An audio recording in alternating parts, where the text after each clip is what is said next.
I genuinely believe that every single person that's created was created because, like you said, they're a piece of the puzzle that the world needs right now. And they carry what the world needs right now. And so for me, my life's goal is to die empty. Like, as in, when they bury me in my very old age of 120 years, there will be nothing left. There will be nothing left. The graveyard will be like, she didn't put anything here. She didn't contribute anything to this graveyard. Well, generally speaking, like, I refuse to make the graveyard rich. I refuse to, because why? Why will I deprive the world of everything that has been placed on the inside of me to bless the world and to empower people and to change people's lives and to impact nations? Like, why would I decide to deprive the world of that? Good afternoon, good morning, good evening. Hello, everyone. My name is Davina, and welcome to 10 Questions with Davina. If you're new here, I'm going to say welcome again. 10 Questions with Davina is a personal development podcast with impactful discussions at its core.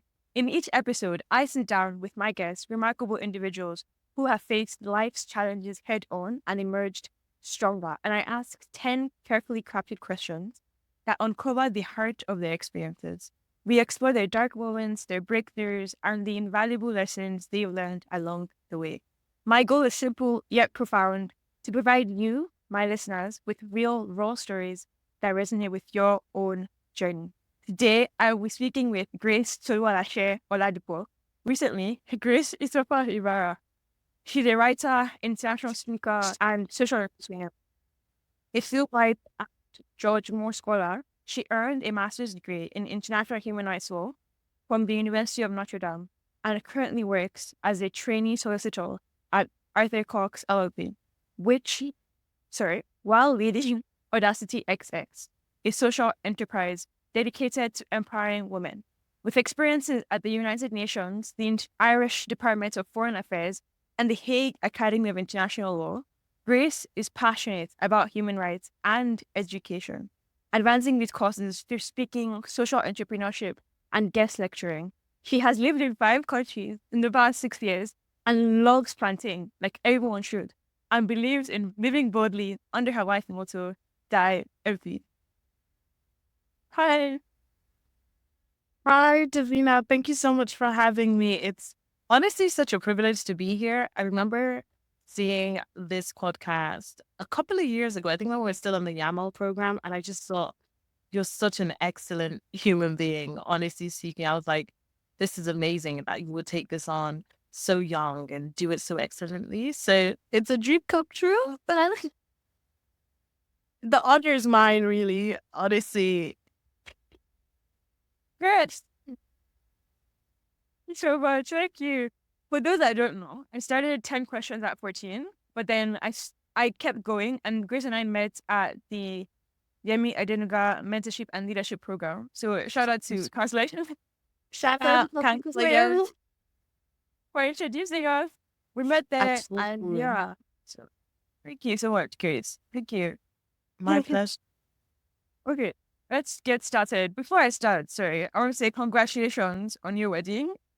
Congratulations. I was so happy when I saw it, and I'm excited. And yes, Thank you so much, Davina. It still feels like I'm dreaming, but anyway. Eventually, eventually it's gonna feel real. And I do think, you know, that thing where people ask like, "Oh, how do you feel? How do you feel you're engaged? How do you feel you're married?" I'm like, I don't know.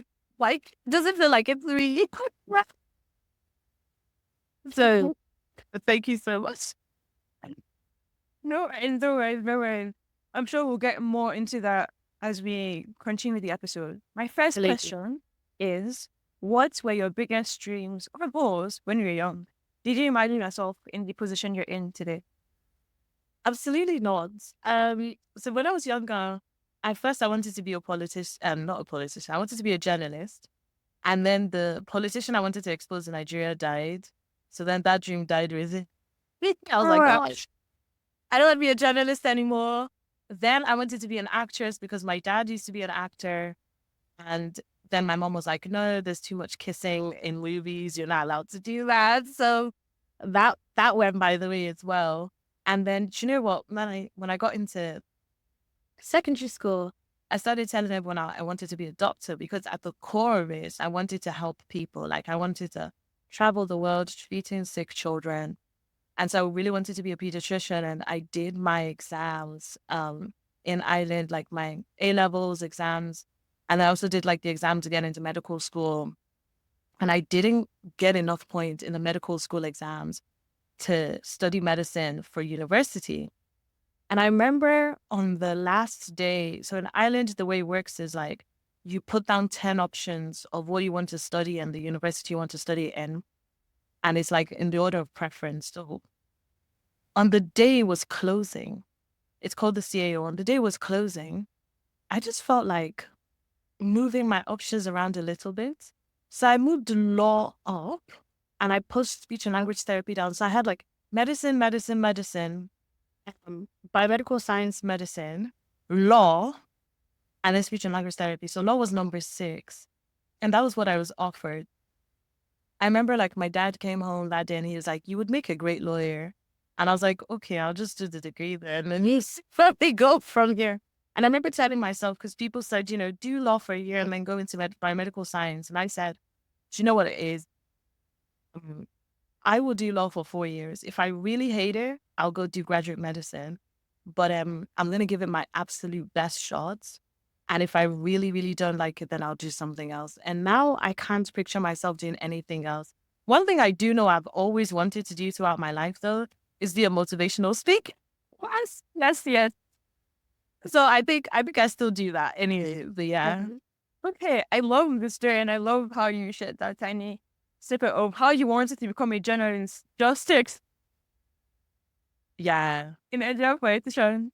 Oh, And I was only like 6, so I don't even know what I was thinking. But anyway.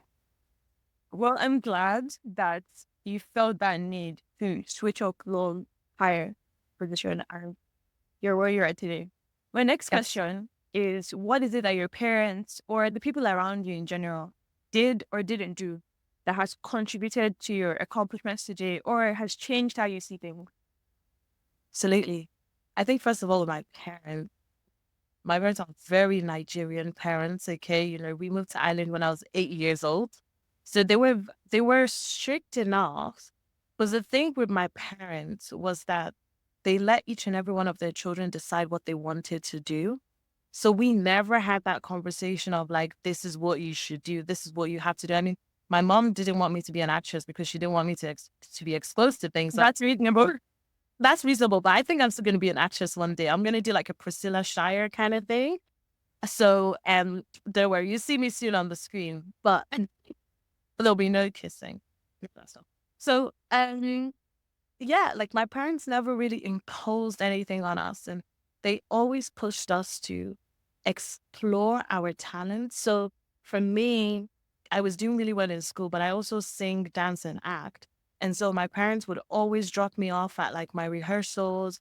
You know, they really wanted us to express what was really deep on the inside of us. So my older sister is a writer.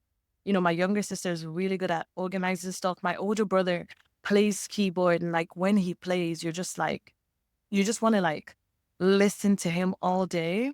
But my parents let us find that out for ourselves. And so it really helped me in terms of like expressing myself. I would define myself as a multifaceted person because yes, I'm a lawyer, and yes, I do social enterprises, but I also sing and I also write songs and I also write. And I've never felt the need to be put inside a box because my parents really fanned that flame of like multifacetedness. And a lot of people always feel like they have to do one thing. But for me, I don't feel that way because why would I only do one thing when there's like 50 million things on the inside of me that the world needs to see? But in terms of other people around me, do you know what? My siblings are my absolute best friends in the world. Like it's weird. Now we're like all grown up and stuff, but like they've, shown me what a support system looks like. And it's incredible because I can call them at any time and be like, I need this, I need that. And it's let me know that I'm surrounded by a community and made me feel safe and loved. And one thing that people, I feel like in our generation often underplay is the importance of community. So I have a group of friends that I've been friends with for the past 12 years. And those girls are like my role models. They inspire me, they push me, they challenge me. One of them recently just graduated from her master's, and she did her master's while she was pregnant with twins. I feel like, oh my gosh, how did you do this? But like, I would say my community, the girls, my siblings, and obviously now my husband, shout out, babe. Now my husband, all of these different people challenge me in terms of, I have people who will call me and say, Grace, like, you're not pushing your potential. You're not doing what you're supposed to be doing. There are people that on the days where I don't feel like I'm motivated or feel like I'm enough, they're the people that will call me and be like, you're more than enough. You're good enough. You should go for this opportunity. The first time I spoke at the UN, my husband, who was my boyfriend at the time, I completely talked myself out of it. I was like, I can't do this. I'm not ready. I'm not prepared. And he was like, if you don't do it now, like, when are you going to do it? Just do it. It doesn't matter. Just do it. He always says it's a proof of concept. Like, it doesn't have to be perfect. Just throw a proof of concept out there. And so, like, being surrounded by these people who just challenge me, inspire me, and actually let me be a baby girl,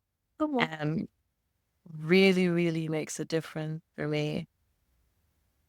I was just smiling for a time. Oh my God, that's so cute.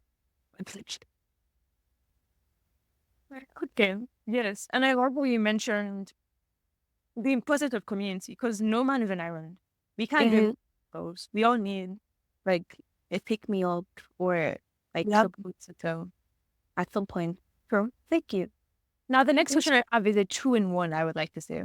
The first part is, what was one defining moment that sparked your journey towards human rights? And the second part is, why did you decide to pursue it as a career? Because some people just do that as a passion project.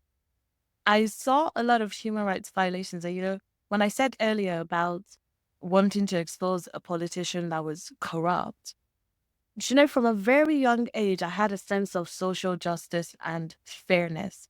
So I remember growing up, even in the house, and my phrase was, it's not fair. Like, that would be what I would consistently say to my parents, to anyone who would listen.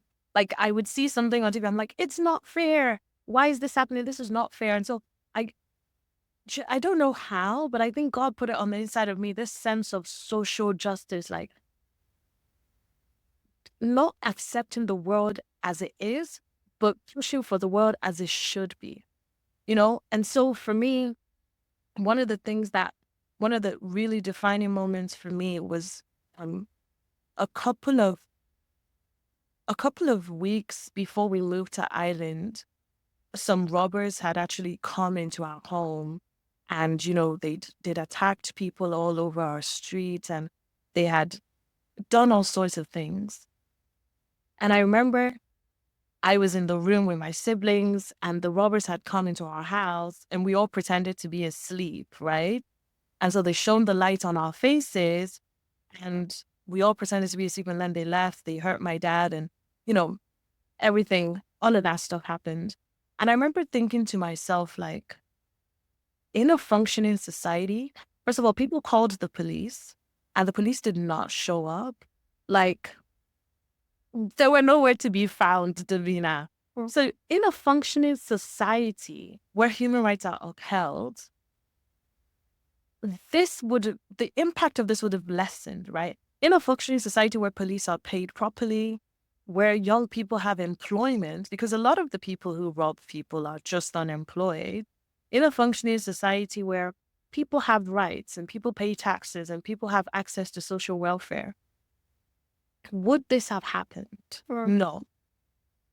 And so it kind of just got me questioning a lot of things. And then when we moved to Ireland and I saw how different life was, I thought to myself, like, all my friends from primary school and secondary school, like in Nigeria, their life is going to continue to be the way my life was when I was in Nigeria.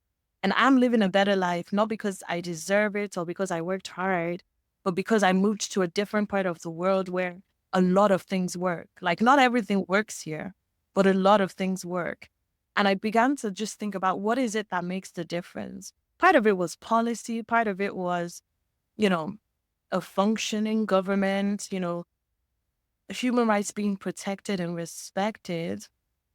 A lot of it as well, though, was at the core of it, people who were advocates, and not just advocates, but people who were given a voice, right?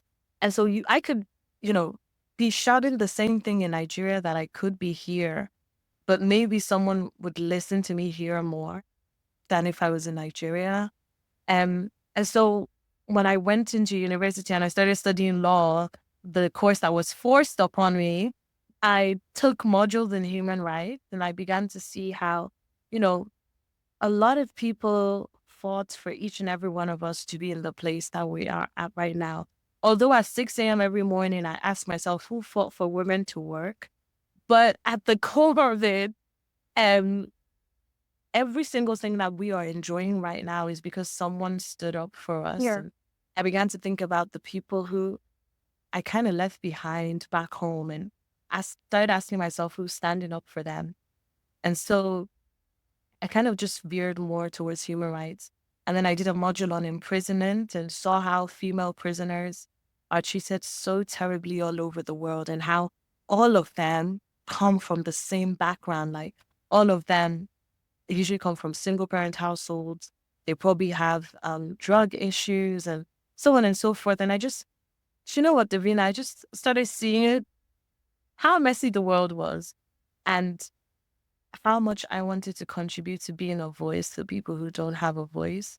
And when I did my master's, it just solidified this as a career for me. Like, it's usually the path less travels. Okay, human rights isn't glamorous, and human rights. I remember when I was writing my thesis for my master's, just being like, there were days where I just felt so depressed because the stories I was reading and the stuff I was writing on wasn't exciting stuff. It was stuff that I was like, if I had the power to change this, I would in a minute.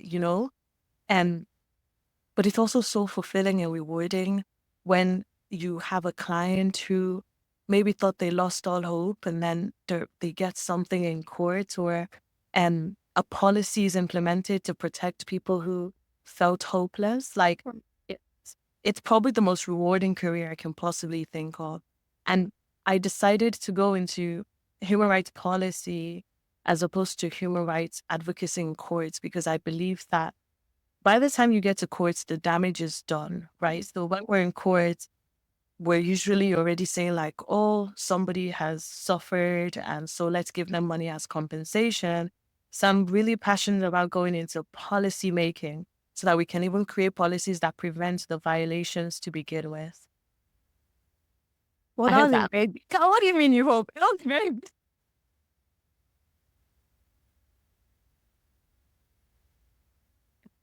That was a very beautiful answer. I had to mute myself so I don't mistakenly say and ah, then oh my gosh. But that was so beautiful. And I just want to let you know that the main reason I wanted to interview you was because when you aspire to be something and you see someone that's already going down that road, it's a mistake on my part if I don't take the opportunity to ask as many questions as I can, that kind of thing. So that was the main reason I wanted to interview you. I think it was this summer that I realized the main reason why I want to be a lawyer. And it's that accidents happen. I totally understand. People die. I understand. But if there's anything that can be done to prevent people from becoming just a number of how many deaths have been made, yeah, let me do my part, that kind of thing. And I do agree with you that even my mom is always like, why am I not in sciences? Why am I not in biology? Because I'm so good at bio and I actually like it. Yeah. Yeah. She's always asking me like, Davina, I was like, but I think I'm going to figure it out as I go. But yeah. And absolutely, just to touch on that, like, the idea that you're supposed to have things figured out from a young age is completely a myth.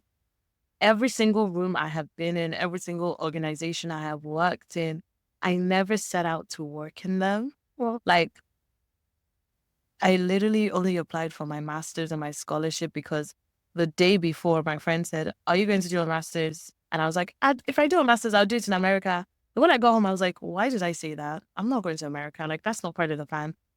And then the next day, I was getting my normal hot chocolate in university, and there was a huge sign. I was like, do your master's in America. Uh, On ship. And I was like, Jesus, are you speaking, girl? Why? This is not part of the plan. And and then I just applied. And the first time around, I didn't even get the scholarship. But I just had this deep seated conviction in me that that was what I was supposed to do. So I applied again and I got it. And it's just opened so many doors. But like, you will, how do I explain it? You will see the next step when you take a step, yeah. Uh-huh. Uh-huh. right? Some people want to stand at like the door and just figure out what's in the whole room. We But like, can't. you have to step in and just be like, I'm going to throw myself all in and figure it out along the way and enjoy the journey and like love all of it. And yeah, if you told me I would have lived in 5 countries, I in like the space of 6 years, I would have been like, you're joking.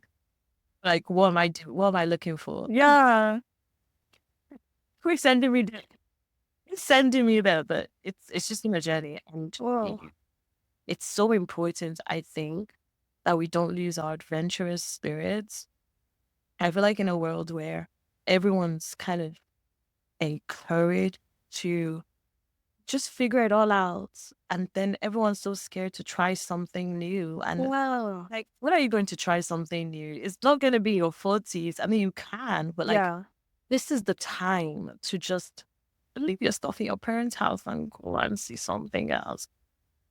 Be like, I'm coming home soon, mom, but I'm gonna just go see what's in Asia right now. Like, Wow. I just need to see it.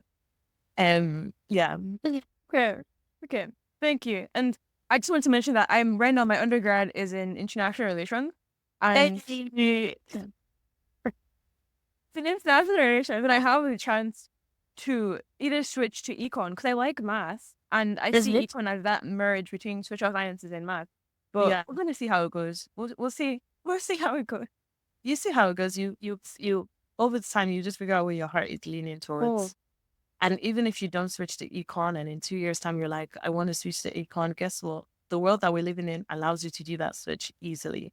My best friend did biochemistry in university, and now she's working as an accountant. She just became a chartered accountant.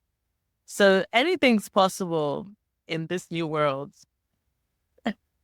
the shock on my face, but yes, that is very true. Now we're Yeah. moving on to the segment on challenges, resilience, growth, and relationship. Even though you've already spoken about a lot concerning that, I want to go more in depth. And the first question under this segment is: you founded Audacity XX and the Human Rights Pod. You were an intern at the Office of the United Nations High Commissioner for Human Rights. None of these are easy. What were some of the obstacles you faced during this time, and how did you overcome them? I think imposter syndrome is a huge one. You know, I remember the first day of my job at the UN, and I had my card. I had my like access card. And I remember approaching the gate and thinking my access card is not gonna work. Cause I was like, is it me they gave the job? But yet at the back of my head, I was like, is it gonna work? And you know, there have been so many rooms that I've had the opportunity to be in where I'm like, pinch me, is this happening? Is this real? And there's a part of you that almost feels that kind of hesitates a little bit and thinks like, did I earn this? Is my contribution valuable? And it's not that I think there's a difference between having self-esteem issues and just being in absolute awe of how quickly and how well your journey can go. And I think for me, it's just been that of like struggling to kind of like just being in awe, essentially, and just be like, oh, is this really for me? Is this really my opportunity? I think as well, one thing that maybe a lot of people talk about more now is the fact that in a lot of rooms that I have been in personally, I've been the only person, I've been the only African person in the room. Okay. So even the legal field in Ireland, I think we probably have like less than 30 Black African lawyers in Ireland. And, you know, sometimes you can feel a bit like an outcast almost because Well, you're just the only person in these rooms, and you're trying to figure out where you really fit into the grand scheme of things in the rooms. Um, but I've just learned to embrace it because if I'm the only Black person in the room, you're going to remember me. You will remember me. You by force. can't. I can't blend into the background. You will see me. You will recognize me. I think also one of the other things I've really struggled with, um, over the past few years has been that finding that balance when it comes to multifacetedness. Like, you know, when you are good at a lot of things, how do you decide what to do per season? Well, So even with like the social enterprises I've worked on, you know, there have been times where I felt deeply overwhelmed because I'm doing a lot of things. I run a ministry called the Inner Room as well, that entering its seventh year now, you know, being able to do all of these things at once um, can be challenging sometimes. And I don't think there's such a thing as balance. I think that and you decide what you prioritize in every season. Because trying to find balance often leaves people in a flux of feeling like, they're, you know, there's they're failing. Okay, so a lot of people try to feel like they're failing because they're not juggling everything on a perfect scale. But for me, I just decide what to prioritize in every season, and that helps me a lot. So if I'm not replying people on WhatsApp, for 2 weeks, I'm like, that's okay because I'm doing exams. I have to focus on that. And I don't expect myself to be perfect in every area of my life. But that's something I really struggled with for a long time because I was really hard on myself and wanted to get everything right all the time for everybody and everything I was doing. well, thank you, Grace, for your answer. I especially like the part where you talked about balance because that isn't easy. Could you talk a bit more about it? Yeah, so I think that, right, one of the best ways for me to make decisions on what I will spend my time on is I always ask myself at the end of my life, will this matter? Because there's so many things that pull your attention, right? So many projects, so many commitments. And then depending on the phase of life that you're in, there are also so many things that will be more of a priority than others, right? So you can't say at the end of my life, secondary school is always a matter, so I'm not going to do my exact, like, what there? I'm not involved. It wasn't you that gave us that, right? Me. But on the flip side of that is, there are times when maybe a friend, you know, wants me to attend some, like one of my close friends graduated, my best friends graduated a couple of days ago. And it meant that instead of having like a free Friday where I could just study, I would spend the whole day traveling just to be there for her. At the end of my life, that's going to matter, you know? And so for me, when I start my week, I try to look at what I need to get done that week and I try to prioritize work. And this whole thing that people do of like New Year resolutions, I don't believe in them because usually, okay, wait, they misquote me. Okay. My first, New Year resolutions, okay. I think that when they're done sustainably, they make sense. When people try to implement 5 different things that are not part of their lifestyles originally in one go, oftentimes people do it for about 2 to 3 weeks, then they fall off the bandwagon, right? So for me, I choose 4 goals I want to accomplish during the year, and then I put them in one quarter of the year, and that's my priority for that quarter of the year. And that's what I mean by balance. So if somebody is asking me to commit to a project in the quarter of the year that I'm supposed to be writing a book, and I know that I will not have capacity to write the book, and then I will say no. And because that is my priority. But if someone asked me, like, you know, in that quarter of the year to make one trip to London, I'm like, yeah, I can do that because like it's not gonna affect the commitment I already made to myself for that quarter. And so when I say balance, I mean what I'm really saying is it's okay to prioritize because other things might actually suffer. And that's okay for a while. So I used to beat myself up about my ability to reply people quickly. I don't anymore.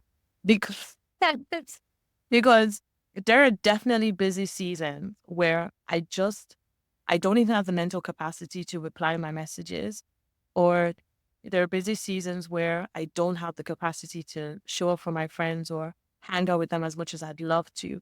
But I remind myself, like, what are my priorities prioritizing right now, and what is suffering right now, so that when whatever I'm prioritizing is over, I can catch up and kind of like rejig things up as well.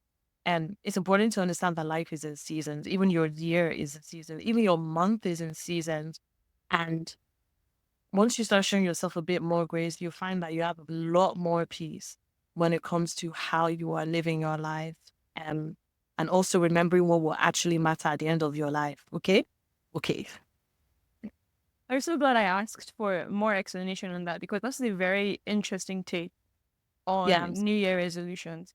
And I'm sure you still leave room for like unexpected things that happen that still complement the goals you set for yourself. Yes. Absolutely. Like yes, I travel, I do all sorts of things. I just try not to lose sight of what I said I would do for the quarter. And I also don't say I'll do something for the whole year because knowing me, I'm gonna get bored of it. So like it just makes more sense. Like for example, this year, the first quarter was focused on passing my law school exams. So anything that came outside of that that required a lot of attention, I was just like, no, I can't stay. No, no, no, no, no. My buzzword was no. Then for the second quarter of the year, I committed to building my social enterprise. So I went on an academy for social entrepreneurs. That was what I was focused on for the second quarter of the year. Anything that came outside of that, if I had capacity, I said yes. If I didn't, no. Okay. And for the third quarter, I was just like, I need to plan this wedding because the wedding was in October and we planned in like 4 months. So yeah, for the third quarter of the year, I focused on that. Then for the last quarter of the year, I'm currently working on a book, and that's what I'm writing. So I think it's helped me a lot because you can see that they're all very different. Like some it's professional, some is like just personal stuff, but it just gives me room to focus a lot more. True. Well, thank you for that. I keep saying thank you, but I actually really mean it. Thank you. Now it's my next hat for the question, or my next question is, how do you stay inspired or motivated, especially during tough times? I don't. I was expecting that. Do you know what it is? I think the idea of like being inspired or feeling inspired and feeling motivated all the time is, it's not something I can relate to personally. And I definitely have my whys. And what I mean by that is like when you take on something or when you commit to do something. So for example, Jordan is social relations. If you commit to yourself that you want to get a first class in your studies, right? I ask myself why 5 times. So if I say to you, I want to get a first class in my master's in international human rights, why? Because getting a first class will look good on my CV. Why? Because if I have a really good CV, then it's probably easier for me to get job prospect. Why? Why? By the time I get to that fifth why, I'll figure out why I really want this. And that is going to now be the foundation that everything else comes out of. Because on the days when you don't feel inspired and motivated, well, you remember why you're doing what you're doing. You come and do what you're doing. That's what I'm saying, because you're not always gonna feel like even like with my job or even with my social enterprise, you always feel like I want to do it. Like sometimes you're tired, sometimes you feel like you've been working really, really hard and you just want a holiday. You're not always going to have a lot of energy towards everything all the time. But when you remember why you took on something, that's going to give you fuel. Do you understand what I'm saying? It's like that whole, like, I feel like inspiration and motivation is like a chocolate bar. Okay, like, like just quick energy. Or like a Lucozade. When you drink Lucozade, just have a lot of energy. My dad loves Lucozade. Like every time you come to our house, there's always Lucozade on the table. And yeah, they used to sponsor him like yesterday. They sure. But I think that your why is like having oatmeal for breakfast, or like have a really good healthy breakfast, because it gives you energy throughout the day. You don't quite feel it. You don't feel like a surge, but it's just that like energy that's more sustainable, that's being released throughout the day, that makes you get through the day even healthier than the quick stuff. And so when you have a conversation with someone that you find really inspiring, that's fuel. Like you're like, yeah, I feel inspired. I feel motivated. It only takes a few days for that to like wean off sometimes. Maybe if it was a really good conversation, a few weeks, okay? But your why is what's going to keep you for like a year, 2 years, 3 years, 4 years, and it'll keep you going essentially. Okay, thank you. That's like the perfect answer, because you express that. Well, let me say this better. In human reality, we don't always feel motivated. We don't always feel the need to do stuff. But when we remember our why, it keeps us going. The why for me when I started this is, one, I absolutely love having conversations with people like you. I love it. I feel excited. I was smiling to myself this morning. I woke up happy. I woke up. Now I'm blushing. I said, you see the red there. I woke up happy. But then I also remember that it goes beyond having conversations. I'm a very inquisitive person. And if somebody else is listening, whether they're on transit, on the train, whatever, and they can learn something as I am learning from your life, that is what keeps me going. It's good. Yeah. That's, and when editing takes time and when things get hard, I'm going to remember that. Who has been your greatest support and what role have they played in your success? Hey, I don't think I could pick one person. You don't have to, don't worry. Yeah, I would definitely my family. Like,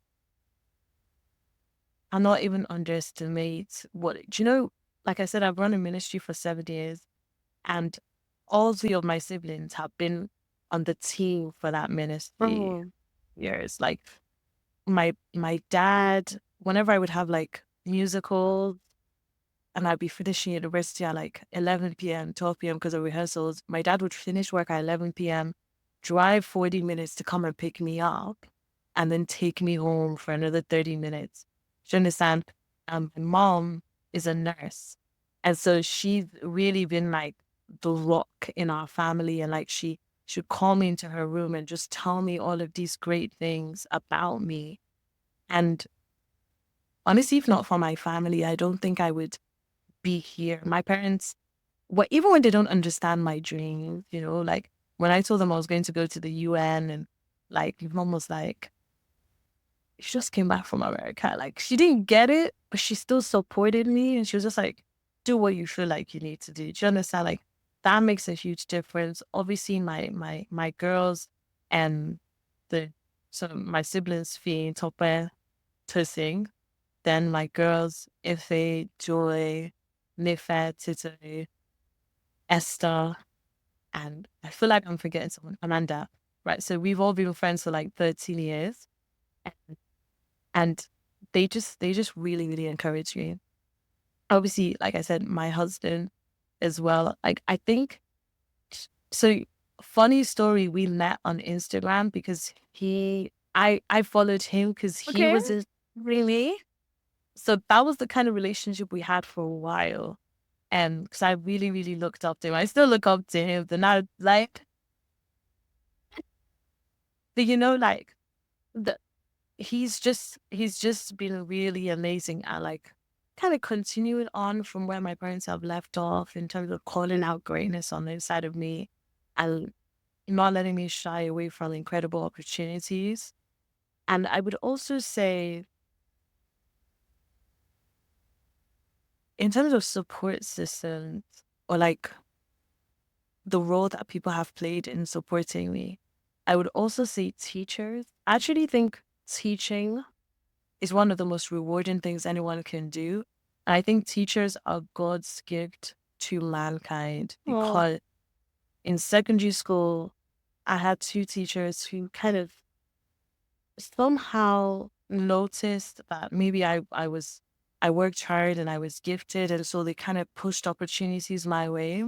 Then when I was doing my undergrad, I had a professor who was the dean of the law school at the time, Imelda Maher, who kind of like again pushed me a bit more. And when I needed references for my scholarship, she wrote excellent references for my scholarship, for all of the jobs I've applied to. She always writes like really good references, and she pushes me in the direction of success. And when I was doing my master's, I was the youngest person in my class and I had no experience. Like people were in my class who had like 10, 15, 20 years of experience. And one of my professors, Professor Diane Desierto and Jean Marc, for some reason just noticed me and they started pushing opportunities my way. If these teachers didn't believe in me and if they didn't cultivate like excellence and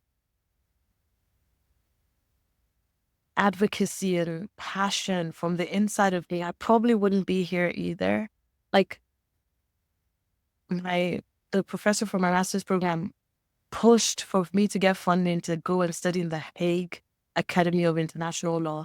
As in she got the Friends of the Hague Academy to sponsor me to come and study. Well, like people don't do that for everybody. But then these teachers somehow just decided to like make sure that everything on the inside of me is poured out into the world. And I'm really, really grateful for them actually. I love how you're just calling people leaders out. And I hope that when they listen to this, they will feel inspired and they'll be like, yes. I hope they, how do I explain how I'm trying to say? There was a reason that they saw what they saw in you and it It's, was not wasted effort. it wasn't like I got invited to my secondary school recently to speak. And even just thinking about it gets me emotional because like the two teachers, Miss Halloran and Miss Carney, um, who really just paid attention to me and tried to make sure I was doing really well. Like they were still there and then they were asking me how I was getting on. And like it was just an incredible conversation. I could see, their investment in me like didn't go to waste essentially. And on the flip side, when I was in secondary school, I actually had a group of not so great friends who were into a lot of terrible things. And so for these teachers to still see greatness on the inside of me, despite the kinds of things I was doing, or despite the kinds of company I was keeping, it means the world, to be honest. And like I remember Miss Carney specifically saying to me, like, you don't need all of this. Like, you're brilliant. Like, you don't need this kind of group. And I'm glad she had that very serious conversation with me. Um, but yeah, thank God for teachers, man. And my dad used to be a teacher, so maybe that's why I like teachers so much. Yes, yes, yes. If you could change anything in your story or go back in time or give your advice to your younger self, what would it be? Advice? Be nicer to yourself. Oh, I think when you're a high performer or someone who's very ambitious, you forget to be nice to yourself. Like not nice and like not like terrible to yourself, but you just forget to like be like, wow, you did good today, or pat yourself on the back and all of that stuff. And yeah, I'll just be nicer to myself because actually, I'm doing pretty okay. I'm trying.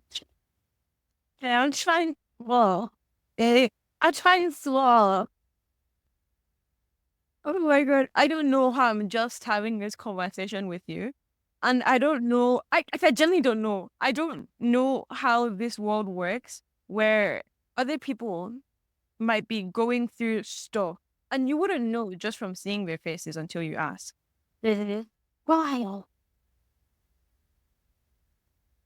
I mean, wow. I don't know how I'm having this conversation. I don't know how. I don't know. Wow. Okay.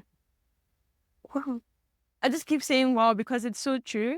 And when you said, like, as someone that wants to do so much, as someone that's a high performer, and it's not like you're doing it to please anybody. No. Yeah. Like, it's a matter of you have standards for yourself and your work, and you have places you want to, like, you have standards. And when it's hard to beat that, sometimes I beat myself up, and I don't think that's the greatest. No, it's because your why is so internal in terms of like you're not really doing it for anybody else. It's you did it for. It's so much harder then because it's like doesn't matter if everybody else applauds you and says you're doing really well, Davina. You're like, what's the extra 2%? Yeah, I worked so hard. Where's my 2%? You know.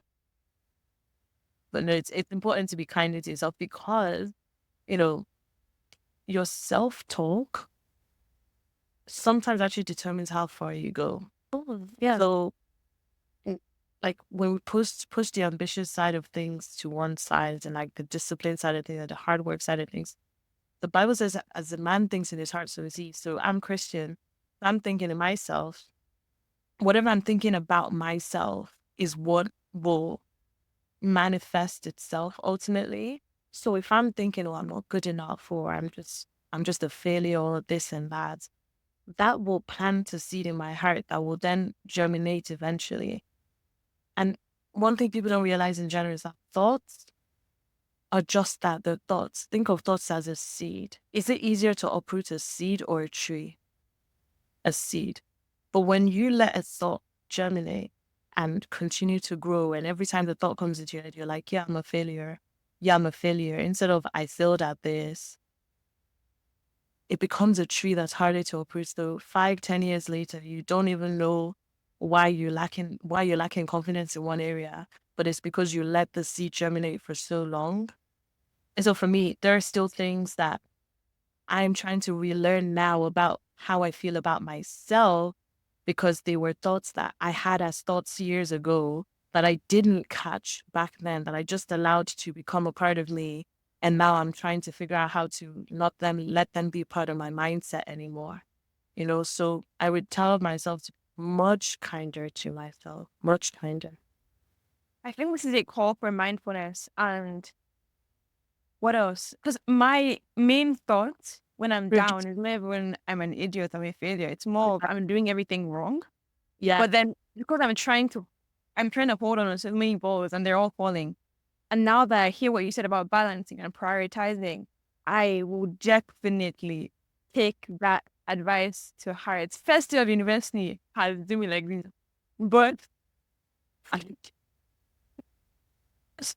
there was something I heard a while ago, and someone said like, they're like big balls, and then they're like little balls in lives, and like the big ball is like, for example, family, like your education and stuff, but like the little balls are kind of like, oh, you know, I don't know, social media or whatever, and it's like, it's so important to like the big balls, don't drop them. Yeah. So like, you know, you have to be nice to your sister. You have to show up for your parents. Those are big balls. But then when it comes to little things, make them little things, you know? Sometimes our issue is that we make the little things big things. Oh. And then we're like, I don't know how to balance life. You're not supposed to balance life. You're just supposed to make the little things the little things and the big things the big things. Okay. Thank you. this is going to be a highlight. Just know. We see on Instagram. I'll take it. I'll take it. Make the little things the little thing. Yes. This is the next question I'm about to ask is not what I really ask, not typically. I thought about it this morning. I was like, Davina, let's be spontaneous. That kind of thing. And I already spoke to you about it a bit. But for people as background, one of my favorite books is Americana by the lovely Chimamanda Ngozi Adichie. Shout out. Yes, my prayer is that one day at some point she will listen to this. But anyways, she's one of my favorite authors, Nigerian in general. And in this particular book, we see how the main character, Ifemenu, goes through that journey of loving her natural hair. And I see you, Grace, and I see you, whether it's on Instagram or LinkedIn, even for your own wedding, like you had no bust down, you had your natural hair bun. So my question is, what has been that journey for loving the hair that you have been given the way it is? Because I am right now, I'm in my mini tooth phase. It's my hair is not respecting me, but I know at some point in life it will. But anyway,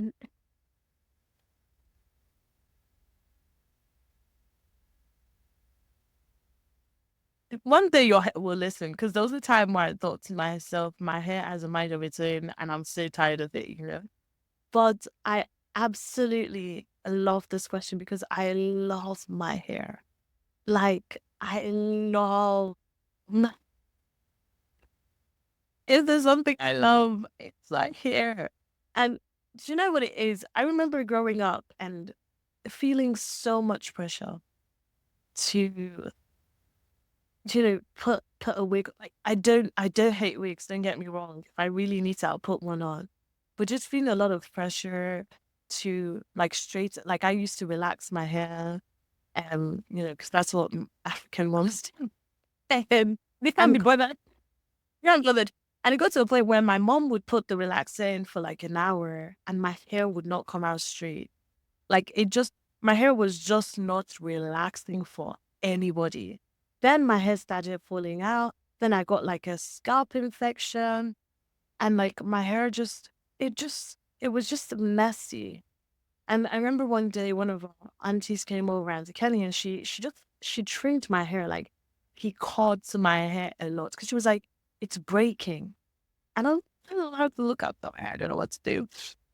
But I stopped putting rubbish in my hair. So actually, when people ask me like, what do you put in you? I always feel bad because I don't actually do all of this like avocado, banana, egg stuff because I don't like how it smells. Okay, like that's just my thing. I think one of my friends tried to put egg in her hair, but she put hot water and then it got the egg cooked. And it's just not my thing, but I love my hair because I think my hair is such a beautiful symbol of my identity, of my strength, of where I come from. Like, a lot of the books that I work on, especially for children, I have kids with natural hair in there, because I want young girls to know that their hair isn't a mistake. I can't wait to have a little girl and I'll show her hair is not a mistake. Like, I just love my hair. Like, I think it's such a gift from God to have very fluffy hair that doesn't stay under anything. Wow.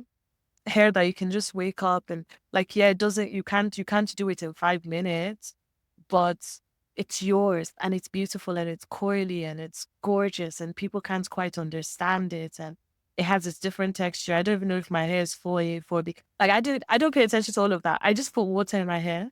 I put hair leave-in conditioner and I go out and I don't comb my hair a lot because I don't want it to like break or anything. But I'm passionate about people feeling comfortable in their own skin. And that's why for my wedding, I really wanted to have my natural hair because it's mine. And why shouldn't I feel comfortable in me? Like, do you understand what I'm saying? Like, it's very important. Like, I'm not someone who wears makeup a lot either. It's just not really something I took to. There was a time in secondary school when I wore makeup a lot, and then I realized I was really relying on it for my self-confidence. And I was like, oh, we're not doing that here. So I just went like this. Cut it out. Okay. So I really believe in like just loving yourself on a natural beauty level. And then everything else that you add to that is, accentuating that beauty as opposed to relying on external things to make yourself feel beautiful because they never really work. How you feel about yourself is how you feel about yourself, essentially. So Yeah, I'm really passionate about hair. I don't envisage myself doing like any natural hair stuff or anything like that, but I'm passionate about people loving.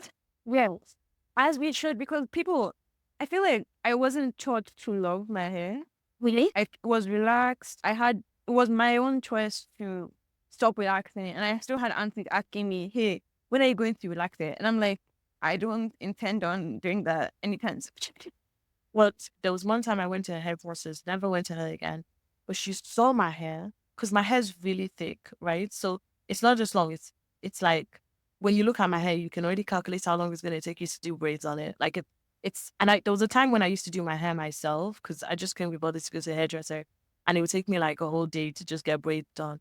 So there was one hairdresser I went to, and she was so angry that my hair was like my hair was natural, and I had like she was just so upset, and she took a blow dryer, and you know those Extensions. attached to the Yeah. blow dryer, just started going like this through my hair. Uh-uh. It was awful. I hated it, and I couldn't say anything. But like, there's a lot of people, and it's sad because it's usually African people who Yeah. hate our hair. You know, like hairdressers who just completely detest seeing natural hair. We've internalized it. We internalize it and then we think something's wrong with my hair. No, your hair is beautiful. Your hair is not supposed to feel like weave on or like a wig. It's supposed to be coily. It's supposed to get detangled as soon as you comb it. Like that's just how it is, and it's beautiful. There's nothing wrong with it. Yes. And I like that I get to try different hairstyles. I see that as like an expression of the versatility that comes with being a black lady. One Yeah, day you see brown braids, the next day you see like an afro, the next day take it as you will. as take it or leave it. I'm also like, because I'm in a very like professional services profession. Yeah. A lot of people would argue that my natural hair isn't It's not professional. professional. And I'm like, that's rubbish. Because Oh, if somebody else's natural hair is professional, my natural hair is professional too. Okay. Like if I pack it neatly and it's not cut, like my hair is my hair. I can't do anything about it. I'm not gonna straighten it to make you feel good. So it's just important to also like bask in that uniqueness. And like you said, the versatility of our hair, it's glorious. It's actually glorious. well, it really is. Before I move on to the next segment, I wanted to mention that when I had my relaxed hair, my ends were like a different color. So I Yeah. thought that's how my hair is supposed to be. I was like, look at me, look at me. And when it was time to like get my big chop, where I cut off the relaxant, I was like, oh, I'm getting rid of my highlights and my ends. Ha. Yeah. I did not know that my hair wasn't supposed to be like that. No, it's not supposed to. I used to. So people used to say your hair is so brown, Grace, and it was only when I stopped relaxing my hair that I realized my hair is jet black, like jets black, like black, like the. I used to be. I for like probably 17 years. I thought my hair was brown, like brown shade.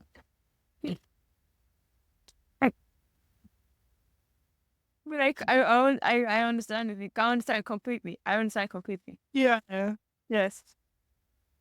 Okay. We're moving on to the last segment. And we'll say goodbye soon, but don't worry. Okay. What future goals do you still want to accomplish, and how do you keep yourself on track? That's a great question. I think in terms of keeping myself on track, there are people who are on my case, which helps greatly. But also, I think just goal setting, realistic goal setting is a huge one. Like pacing myself. So, yes, I want to accomplish this. But if I pace myself, I'll probably get it done better than if I just try to like rush it and just be rush it so I can say I did it, right? It's like there's no point doing that. Whatever you did it well. So, and I definitely stay on track by like setting out my goals. So I also use vision boards. And so every year I have like the 5 or 4 things I plan to achieve that year. And I just focus on the really, and vision boards are a great way to like envisage where you want to be. But also a couple of years ago, I had a very weird season where I just felt really hopeless. And so I spent hours talking about where I'm going to be in 10 years' time, in 20 years' time, in 5 years' time, in 1 year time. Like I went in depth. I think I wrote like 40 different things for each section of where I intend to be. And that has kept me on the straight and narrow because I know what I'm working towards. And in terms of future goals, by God's grace, so I became a published also this year, but by God's grace next year, I'm intending to publish more books. And so I'm really, really excited about that. But also, I'm really hoping that by the end of next year, so it's something like that. But I'm really hoping that by the end of next year, I would have helped at least 200 women through Audacity XX. I really want to see women fulfilling their potential and feeling confident and feeling audacious in the labor market. So that's like my goal for next year, to just build women up and equip them with the tools that they need to excel. And other future goals, well, become a qualified lawyer. It's been a long time. So by God's grace, get that done. And yeah. So you know what? One thing I have to say about you, Davina, is the fact that you honestly inspired and challenged me. It's funny that we're talking on a podcast, but like there's a idea I've had for years that I just never pursued because I was like, oh, I don't know, will people want to listen? Will people want to listen? So I'm gonna say it now to challenge myself that by this time next year, I would have launched my podcast and I would have had incredible guests on it like yourself. So I have to say you've inspired me to do the thing that I've been saying that I will do. But yeah, I think those are the goals for next year, hopefully. Thank you, Grace. Thank you. Sorry? And I said, and a lot more travel. Yes, yes, yes, and yes. Because nobody made just stay in one place. This work is big. Yes. Nope. Yes, yes, yes. Thank you for saying that about the podcast. This was a goal of mine since January. I was supposed to do it since January. That's how we're in November, guys. And the time that you guys listen to this episode might even be January 2025. We don't know.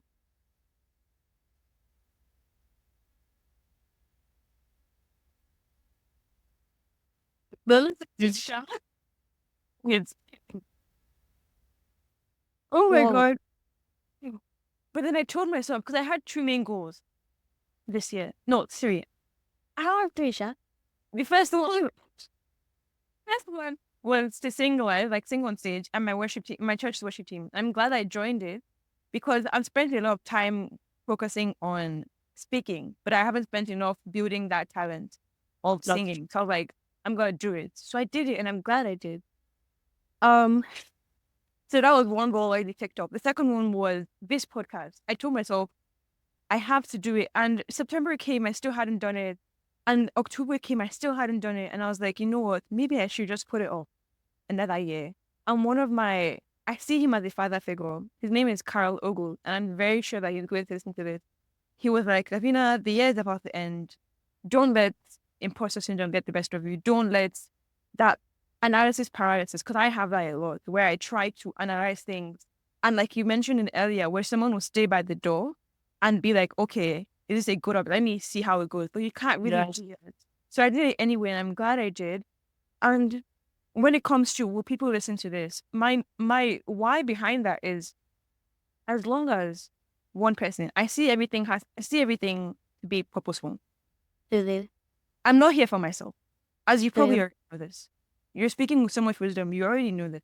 I'm not here for myself. I'm just like a piece in the puzzle. And if the fact that I have listened to this nudge and this push that God has given me, someone else is able to hear your story, or my previous episode with Nadine Niba, and they're like, okay, I need to be doing something differently in my life. I need to take charge. I need to do this and that. I will be like, yeah, the goal has been achieved.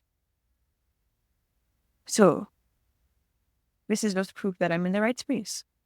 You are. You're so full of wisdom, and I learned so much just from watching you. So it's a privilege. Your legacy, you mentioned, your motto is to die empty. What legacy do you want to leave behind, and what do you want to be remembered for? Mm, I think so. My favorite quote in the world is by Les Brown, and it's that quote about the graveyard is the richest place in the world because that's where all the books that were not written ever do that. And I read that so much. Do you want to say that again so that I can? So it's the graveyard is the richest place. It's by Les Brown, and it talks about how, um, that's where you'll find the books that were not written, the songs that were not sung, the movies that were not directed, all of these different things that were on the inside of different people, but either out of fear or imposter syndrome or lack of resources, they took to their grave.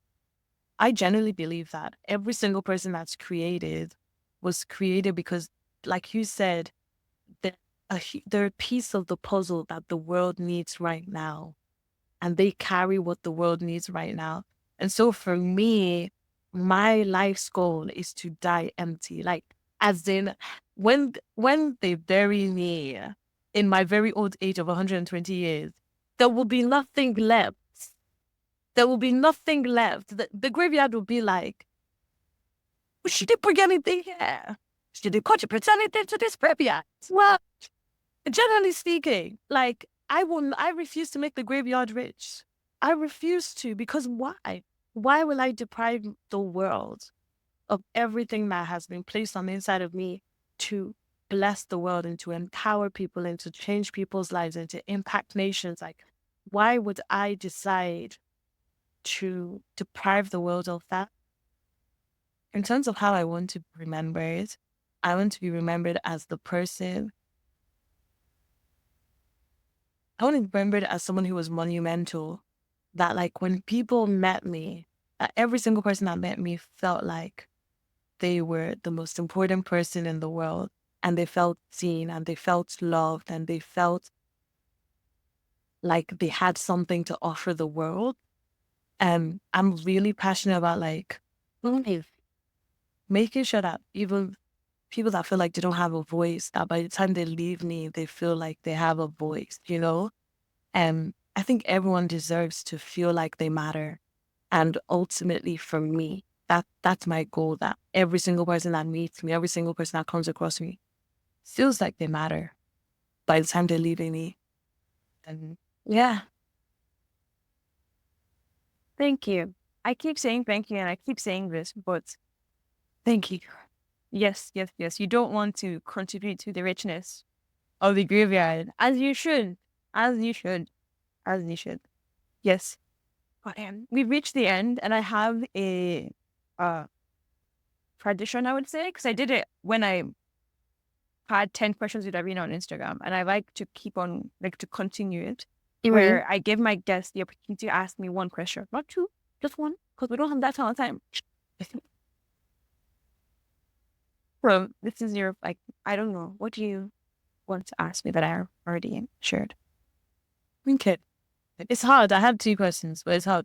Okay, so my question to you, Davina, is, what do you think makes you special? This is a therapy session?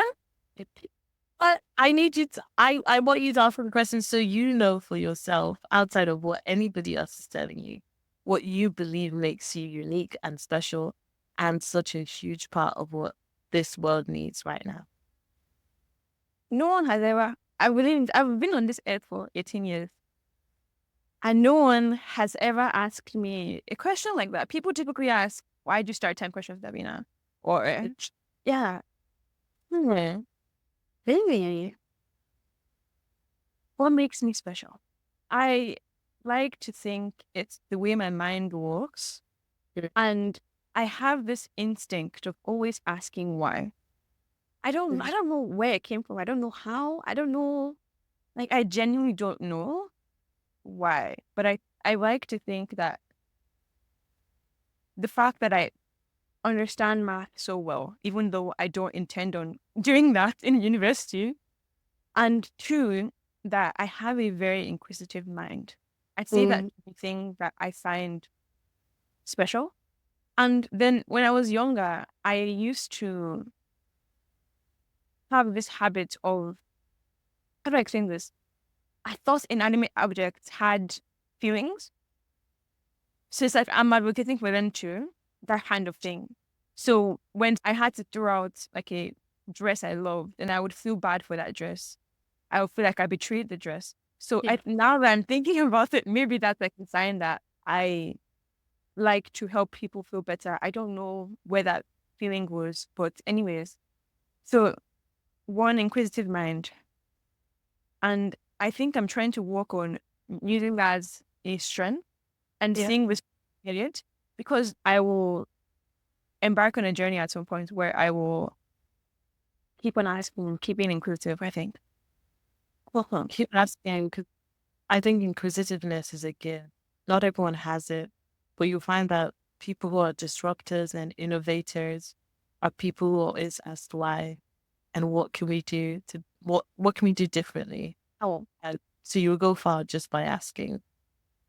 okay. I don't, if you want to ask the second question, you can. There's no time. No one's going to beat you. I don't remember what it was. That's okay. So I think that was the perfect way to end this. And I think I'll ask myself that more often. Because what you said is very true. Other people might say things, but if it's not entering, it's not entering. Yeah. So as long as I know what makes me sexual, thank you. Okay. Well, it's been an hour, and yeah. Wait. I said you can book a therapy session after this. Yes. Yes. Oh my God. But thank you so much, BS. I keep saying this. Thank you, and thank you. And for those listening, I hope after this episode, you ask yourself that question of what makes me special? What makes you special? And like your mom would do to you, how she would constantly tell you that you're special. And like that your husband now has almost taken up that baton to keep doing it. And I really love that you said that, because I don't know what I was listening to, but people said that the reason why a father would she would walk their daughter down the aisle and almost like give her to her husband is like, okay, we've done our part from when she was born to now. It's now your own turn. So it's like the symbol of being a husband, and it's beyond as to this person. It goes more cheaper. We're gonna call it a day, and I hope those of you who are listening keep saying this. Love Grace and what should I do? And check her out on LinkedIn. I'm gonna put your handle in the description for sure. On Instagram, even though I know you're taking an Instagram break right now, but by the time this episode comes out, maybe you'll be active.